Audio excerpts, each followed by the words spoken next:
So now, going back to the video clip I just played for you folks, that guy was making it sound like it's just a mechanical operation that doesn't cause inflation or it doesn't hurt anybody to just for the Treasury to give some gold to the Fed and then get credited for that it's just a bookkeeping swap or something. I'm saying, I mean, you can say it is a bookkeeping swap, but it's not merely that.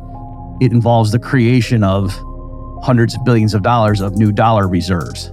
Just like if the Fed buys $780 billion worth of mortgage-backed securities and treasuries, that does create new dollar reserves. Welcome to InFi, the future of finance.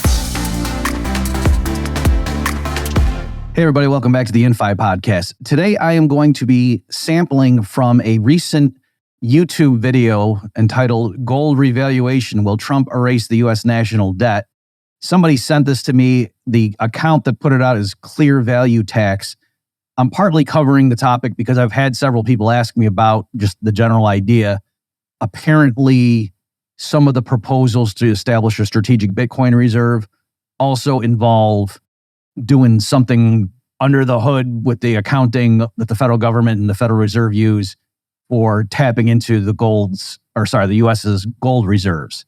And that this would be a way we could jumpstart a Bitcoin reserve without using tax dollars, stuff like that. So this idea of doing something with the gold that's officially on the U.S. government's books has been floating around. And so when someone sent me this video that I'm going to be going through here in a minute, I was intrigued. And the other reason too is just to show that I'm not like picking on some random obscure thing.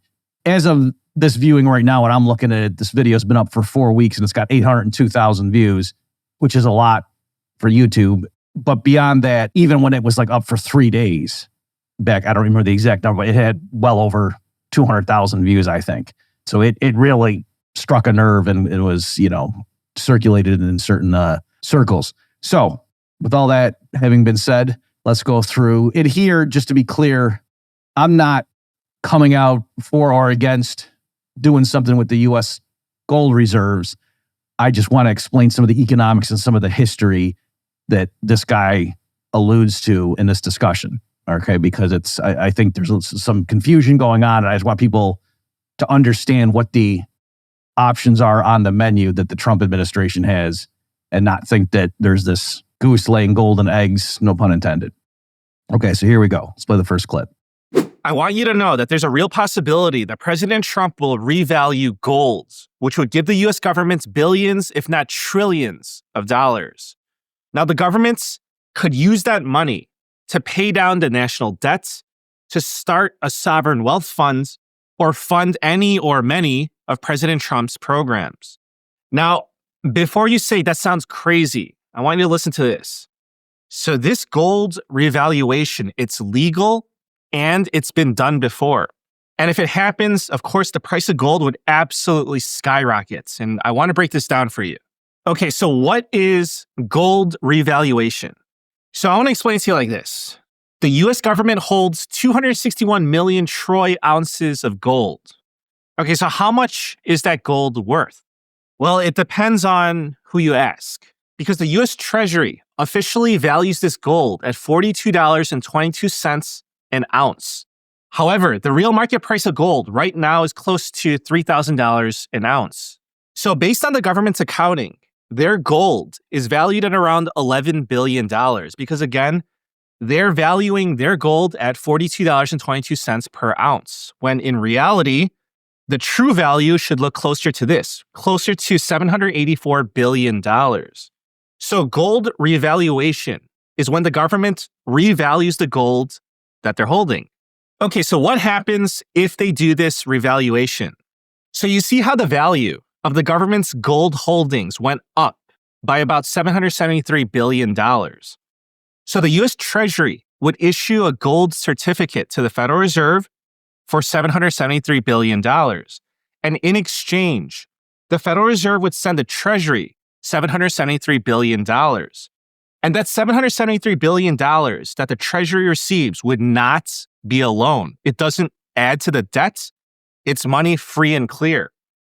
Okay, so right off the bat, something is misleading here. And I don't mean the guys do it intentionally. I'm just saying, though, that the person watching this video is going to be led to believe that, oh yeah, this is just a straightforward mechanical operation and now we're off to the races, and all of a sudden now the federal government's got hundreds of billions of dollars to play with that didn't cost anybody anything. So for one thing, to hand over assets to the Federal Reserve and then the Federal Reserve credits your checking account, that in and of itself is inflationary, right? That's what the economics textbooks call open market operations. If the Federal Reserve wants to engage it, look at it this way. Back during the rounds of quantitative easing, QE, during the Obama years, right, when Bernanke was in charge of the Fed, what did QE entail? The Federal Reserve bought assets, namely Treasury securities and mortgage-backed securities, put them onto its balance sheet, and then electronically wrote checks to the dealers that sold those assets to the Fed. And then what happened? Those dealers took the checks, again, they weren't necessarily being delivered by a kid on a bicycle in a paper form, but the electronic payments then were deposited into the institution's checking account, presumably held at some big bank. And then the biggest banks have their own reserve accounts with the Fed. Okay, it's like the big banks themselves have checking accounts with the Federal Reserve, if you want to think of it like that. And so all the crediting and debiting happens, blah, blah, blah. And when the dust settles, what happened is the Federal Reserve takes in, let's say, $100 billion of treasuries and mortgage-backed securities over a given period and adds it to its balance sheet. So the Fed's assets go up by $100 billion and the Fed's liabilities go up by $100 billion because it has created new reserves in the financial system, new dollar reserves. So a commercial bank that has an extra $10 million in reserve deposits with the Fed, that is legally, in our system, equivalent to them having $10 million extra in cash in the vault. When a bank has a reserve balance with the Fed, even if it's electronic, that is, legally speaking, the way our court system will treat it, just as good as having $100 bills that are, Federal Reserve notes in the vault of the commercial bank. So notice, too, right there, I'm kind of jumping ahead of myself in terms of the story, but that's why they're equivalent, right? When you think of, what's the hardest type of real money for Americans right now? What's at the bottom of the pyramid or the top of the pyramid, depending on how you're looking at it. What's the hardest thing? What's rock bottom in terms of there's nothing else backing it up? It's the US dollar in paper currency, right? Like people, I got a $10 bill or a $20 Andrew Jackson or a $100 Ben Franklin. That is the money right now. End of story. And I'm saying, what is that? If you read it, it's a Federal Reserve note. It's a note issued by the Federal Reserve Bank. And so I'm saying, so that's why, legally speaking, if you owe somebody money, then having those green pieces of paper with dead presidents and other notable figures from U.S. history on them, or if like Citibank has electronic reserves on deposit with the Fed, those are interchangeable. Another way of putting it is if Citibank is running low, like a lot of people around the country who are Citibank customers want to bolster their actual cash holdings, right? So they're going to the ATM and they had $1,000 in their checking account with Citibank and they withdraw $400.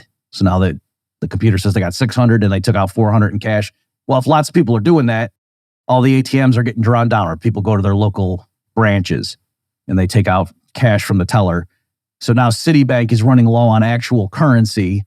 But they have $80 million electronically on deposit with the Fed.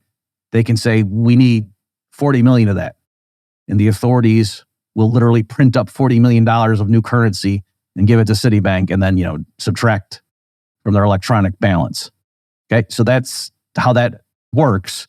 So now going back to the video clip I just played for you folks, that guy was making it sound like it's just a mechanical operation that doesn't cause inflation or it doesn't hurt anybody for the Treasury to give some gold to the Fed and then get credited for that it's just a bookkeeping swap or something. I'm saying, you can say it is a bookkeeping swap, but it's not merely that.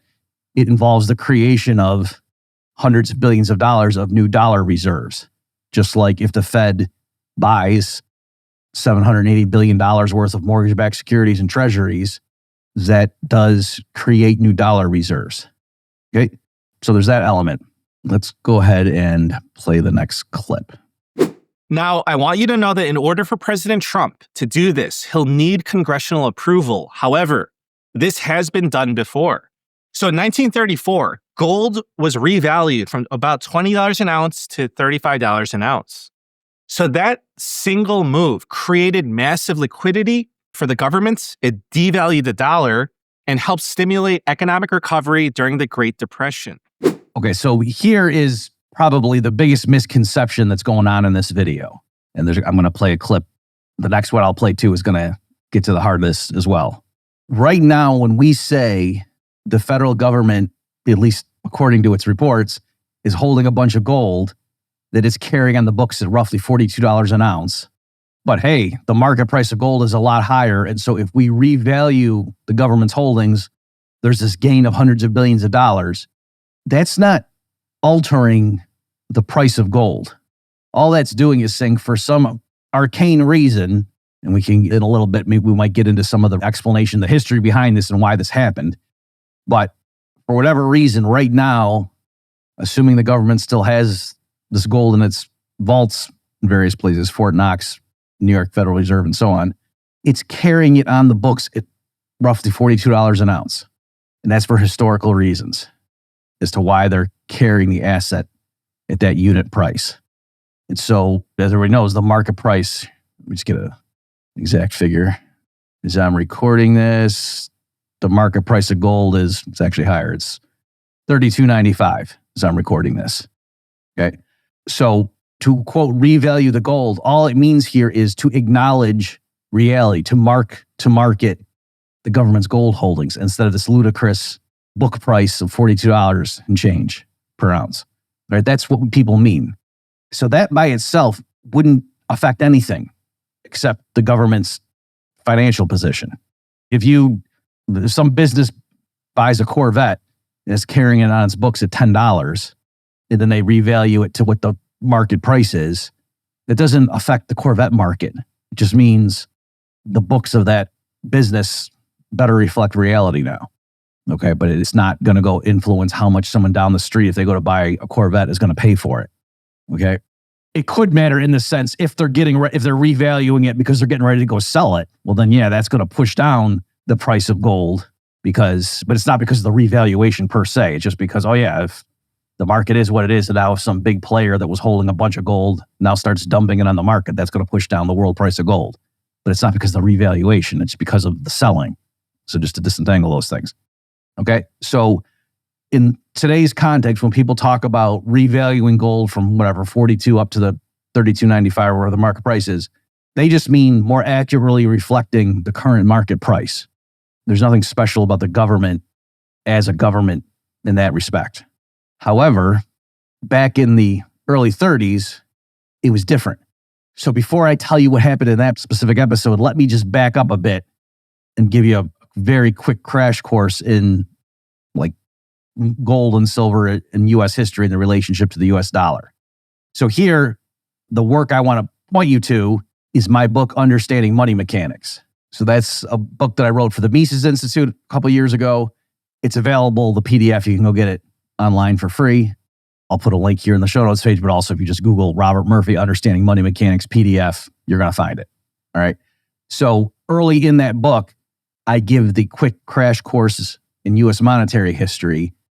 And I just want to say, I personally learned things researching for that chapter. In particular, I think a bunch of us, certainly I, knew that, the dollar used to be backed up by gold. It used to be the case that the authorities couldn't print too many dollars because if they did, people had the right to turn them in for gold. And so that kind of provided a check. And that's true, but that element described the Bretton Woods system where other central banks and governments could turn in US dollars for gold. And then it also applied to what's called the classical gold standard that reigned among the major powers before World War I, where anybody could turn in the respective sovereign currencies and get the appropriate weights of gold. French francs, German marks, Italian lira, they all were specified. They had redemption amounts in weights of gold. And so then using that, you could kind of just do the arithmetic and figure out how many British pounds or how many US dollars would one British pound fetch and stuff like that. Okay, since all the governments were locked in. And anybody could do it. It wasn't just other central banks, right? But even there, the idea was the Bank of England, the Bank of France, the Bundesbank, and then the Federal Reserve, when it was established on the eve of World War I, coincidence, it was like the authorities were still issuing their sovereign currency, but they just had to be careful to not overdo it because they had this promise looming in the wings of, hey, we promise that we'll redeem our currency for gold if people show up and present the currency.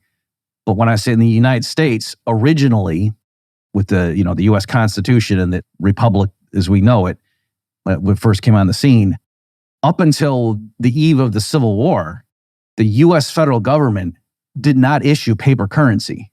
The actual legal tender U.S. money, dollars that were in existence from, the signing of the Constitution up until, like I say, the eve of the Civil War, were gold and silver coins.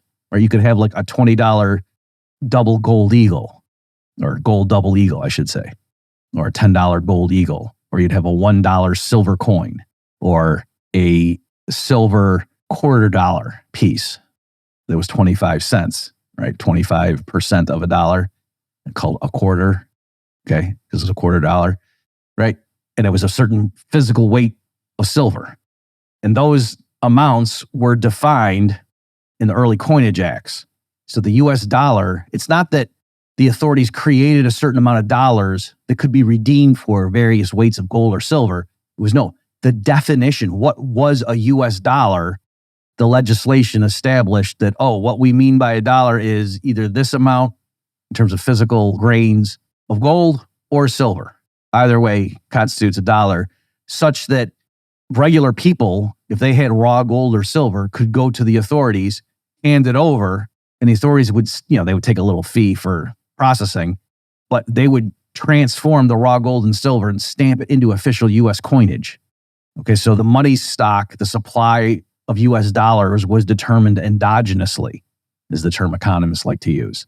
All right, meaning it's not that the authorities determined the money supply. It was what they set was the definition of what a dollar was, measured in weights of gold or silver, and then the public decided how many dollars of U.S. coinage do we want to hold. And then they could either get it in the marketplace, or if an arbitrage opportunity arose, they would just take the raw gold and silver into the mints and get it transformed into coinage. And they could go the other way too. If for some reason gold and silver were fetching a higher price on the market in their raw form rather than the weights with US dollars, you could take US coinage and melt it down into gold and silver and go sell it as the metal on the market. Okay. So that's how that worked.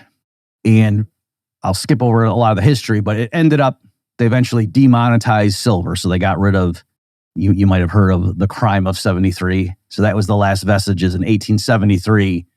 They ended what was called the free coinage of silver, meaning you could no longer walk in with just a bunch of raw silver and say, turn this into US dollar coins. Okay. But gold was still being carried forward. And it was roughly $20.67 per ounce. Okay. They actually defined it differently, like in terms of weight. But if you did the arithmetic, that's what it worked out to. And so that was the peg, if you will, of the US dollar to gold going into World War I. And then all the major belligerents in World War I abandoned the classical gold standard except the U.S. So the U.S. kept the dollar tied to gold. They did cheat a little bit, like the Wilson administration prevented the export of bullion. I think they did have some interference in the gold market, but still, if you turned in U.S. currency to the authorities, they would give you gold, even in World War I in the U.S., whereas the other powers, they just suspended gold. And why? Because, hey, there's a war on, we need to print money. Right, so the Bank of England created a lot more pounds than the pounds tied to gold could have supported. And so that's why they suspended specie redemption, would be like the language they would have used. Okay, so going into the early 1930s, the Great Depression is ravaging the world, and FDR comes in. He's elected in the election of 1932. He's sworn in early 33. And then one of the signature things he does when he's first in office is he confiscates all the Americans' gold. All right, so there's a lot of euphemisms that are used sometimes. People say, oh, the U.S. tried the gold standard and it didn't work very well, so that's why we went off gold in the 30s. We didn't. It's not that we went off gold. It's the Roosevelt administration said everyone has to turn in their gold, or else you get a big fine and or a large prison sentence. So it's not like the U.S. went off alcohol in 1924. So that's what happened when I say U.S. went off gold. And so the trick is people turn. So he didn't just, quote, rob people. He said, oh, you're going to turn in your gold and we're going to give you the appropriate amount of U.S. dollars in return. Don't worry. So people would turn in an ounce of gold and they would get $20.67 because that's what the gold dollar ratio was at the time of this order, telling people to turn in all their gold. Okay. And then a year later, the FDR had the Roosevelt administration, quote, revalued gold to $35 an ounce. So if you think about what that means, that's a neat little trick.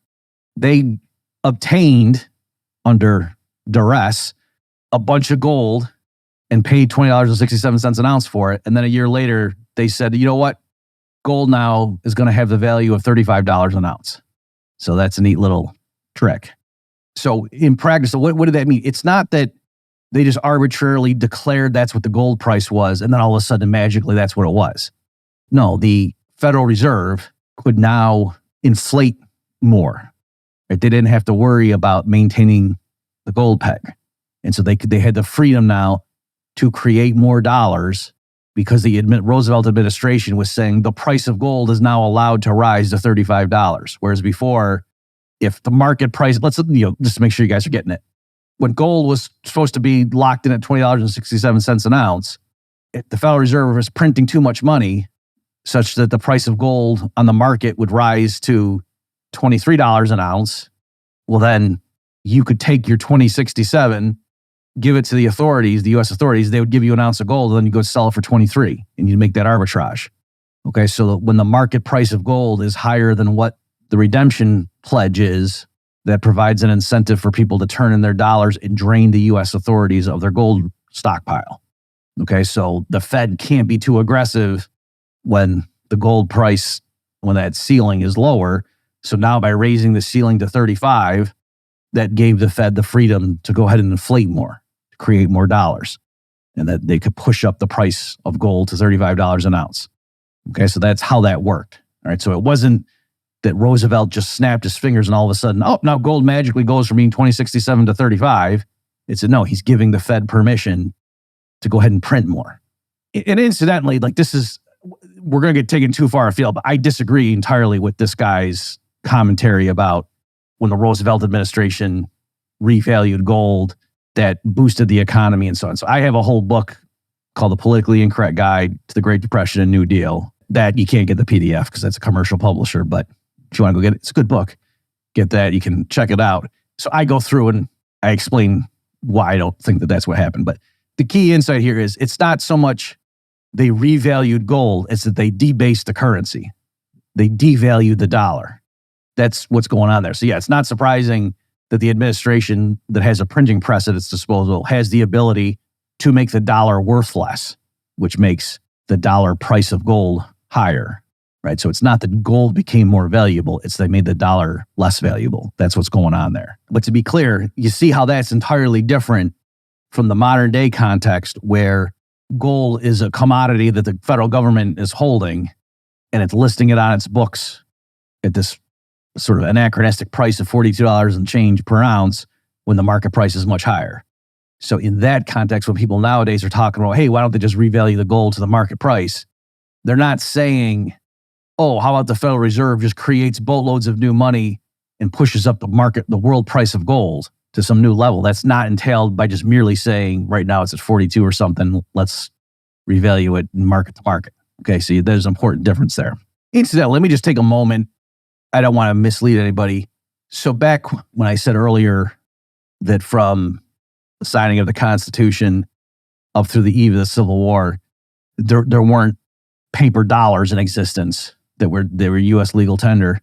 So, but one thing is there was a borderline exception in the War of 1812 that the Treasury issued bonds that attained a quasi money status, right? Like people were buying and selling goods against these Treasury securities at that time. And so they earned interest. And so, you know what I mean? So they weren't like a pure money per se, but in any event, if you want to say that that was legal tender US, or I don't even think they had legal tender status, but you want to say that was official money, okay, paper money, you could point that. But again, it was a very brief period and they were Treasury certificates. They weren't referred to as US dollars per se. But what did circulate as paper that you could call money in a broader sense were banknotes. Okay, so the underlying, what economists would call base money, let's say in the year 1800, were gold and silver coins, right? Like a $10 gold coin that was a certain weight of actual gold, or a $1 silver coin. And that's what it was. And legally speaking, like if you owed somebody $50, the courts would say, and you gave them 50 of those silver $1 coins, courts would say, yes, that is valid. That's legal tender for the settlement of debts.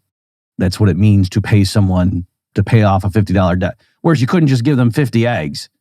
And so, yeah, for me, that what I mean by a dollar is this thing that comes out of a chicken that the court would say, no, that's not what a dollar is. Okay, so you see what I'm talking? The legislation back there in like the Coinage Act or whatever, they were defining what a dollar was for the purpose of facilitating contracts and legal exchanges. Just like to define, oh, if you owe somebody 3 feet of yarn, what is a foot? Oh, well, it's 12 inches. Well, what's a yard? Oh, it's 3 feet. You see what I'm saying? Like people had to know for the ability of writing contracts and determine, did I satisfy my contractual obligations to somebody?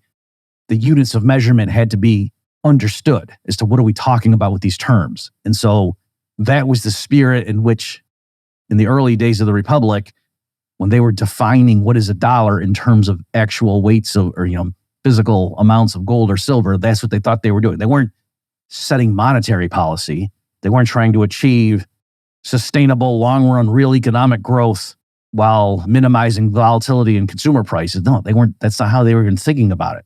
They were just like, no, there has to be money, and we're going to define the units of it so people have this objective metric that they can use in their transactions. That's what we're doing. Okay. So having said that, so that's what the quote base money is. That's what people meant by dollars with a certain amount of silver or gold. In certain cases, that could be very inconvenient, right? Especially if you were a wealthy person, you wouldn't want to just have in your possession hundreds of ounces of silver. That would, you could lose it. Somebody could rob you, right? Or if there's a transaction, you wanted to buy a bunch of farmland, you didn't want to just walk in there with 3 huge bags of coins.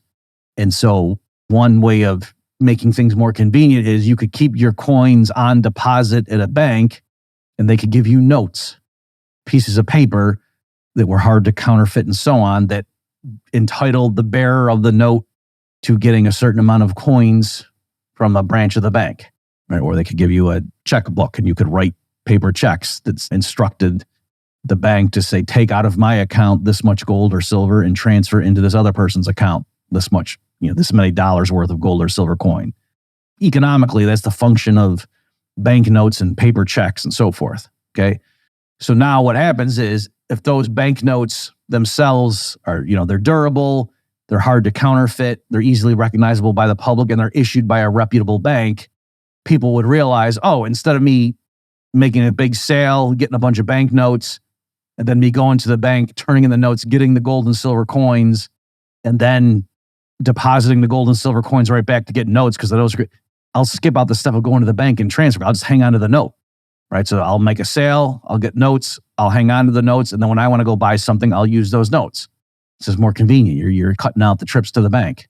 So then once that process balloons or snowballs, those banknotes then become treated as money. And so in monetary theory, the way economists deal with this stuff is they can talk about the base money, like the gold and silver coins in this example, and then the banknotes are pyramided on top of that, where the banknote per se is not as hard a form of money as the underlying gold and silver, but for certain purposes, it trades at par.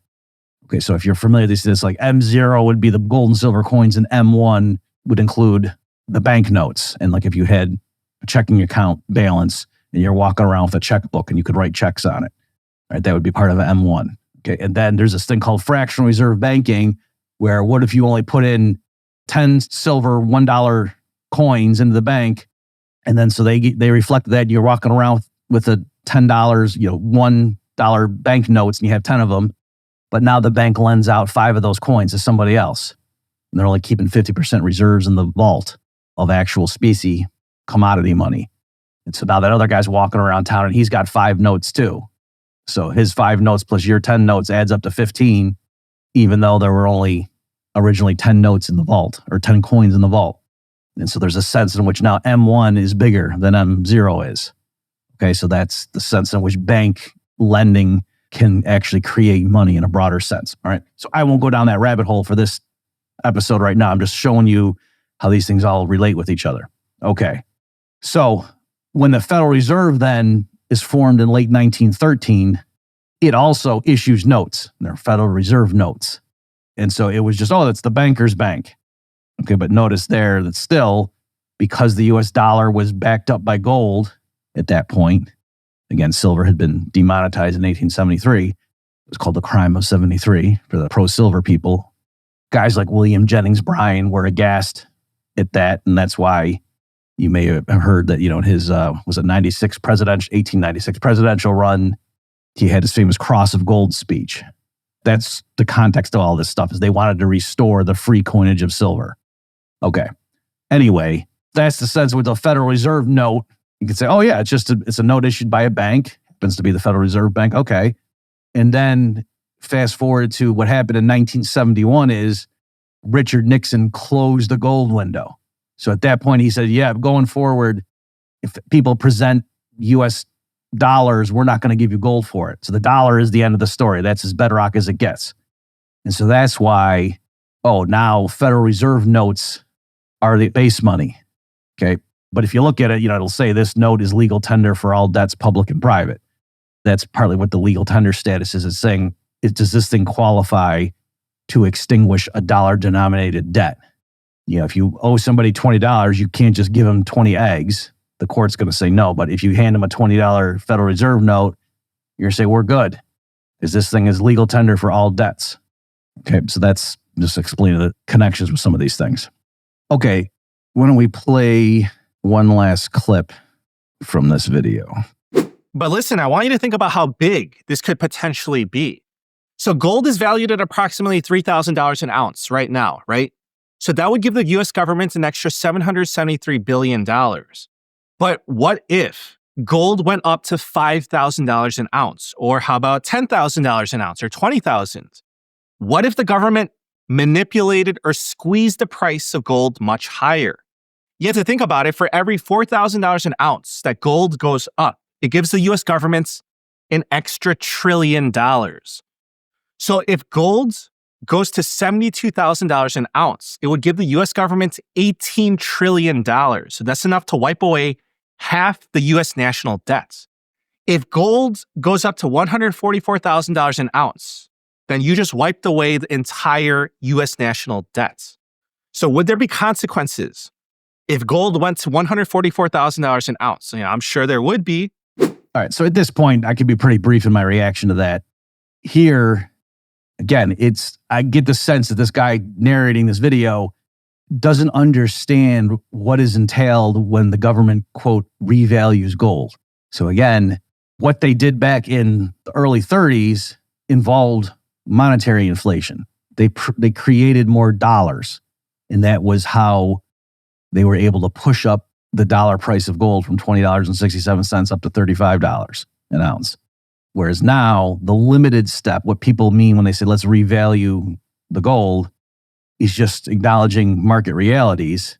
It's not per se unleashing the printing press. To be clear, if the Treasury then takes its revalued gold, gives it to the Federal Reserve, and says, we want to be able to spend that. And so the Fed says, okay, here, we'll take it onto our balance sheet. We'll credit you. We'll write you a check for $700 billion or whatever it is. And then they can deposit it in their bank. And now the Treasury has $700 billion more that it can go spend. That's inflationary. But it wasn't the, quote, revaluing of the gold on their books. It was taking the gold and handing it over to the Fed. They're implicitly selling it to the Fed. And the Fed is engaged in an open market operation. All right, so that's what's going on there. Okay. But now with this guy saying, oh, and why stop there? Like, what if we go ahead and revalue it to even higher prices?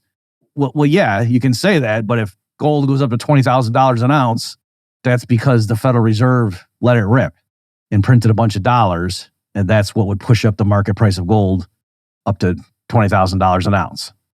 Okay, it's not just them turning a dial to arbitrarily set the price of gold. It means they're creating a flood of new US dollars that will debase the currency, meaning you need more units of the currency to buy an ounce of gold. And that's why the price of gold would go up. It's not that they're making the gold more valuable, it's that they're making the dollar less valuable. And they can say, oh, you could pay off the national debt. Okay, but likewise, if you want to do that, the Fed could just create $36 trillion and go buy all the debt that way. You could do that too. And you say, well, that gets rid of the debt. And then they could just forgive it, do that. But then prices would go way up because they just created $36 trillion of cash to do that. So yeah, nobody's denying if they want to just print boatloads of money, you could, quote, cancel the federal debt that way. But it's not that that's a quick fix that's painless. It's you're debasing the currency. All right. So again, my point in this video was not to either praise or condemn the proposals to revalue the gold. For example, I have elsewhere written years ago that the US federal government is sitting on lots of assets, including like offshore mineral resources and things like that, that they're not allowing to be explored by private oil companies and such. And so I was saying, if you wanted to raise a bunch of money, the federal government could just start selling off a lot of these assets. They own a bunch of land in the West and so forth too. They own a bunch of office building things too. All right. So they could do that. And so that in that capacity, then you say, if you want, they could also start selling off their gold stockpile, assuming they still have it. And in that context, clearly they wouldn't sell it for $42 an ounce. That would be goofy. Why would they do that? Okay. So I'm not opposed to acknowledging the market price of the gold that the Feds say they hold right now. But you can see a lot of the other implications or possibilities people are drawing from that. They don't realize what would happen if they went down that path. So I'm just trying to clarify. All right, folks. Thanks for your attention. See you next time.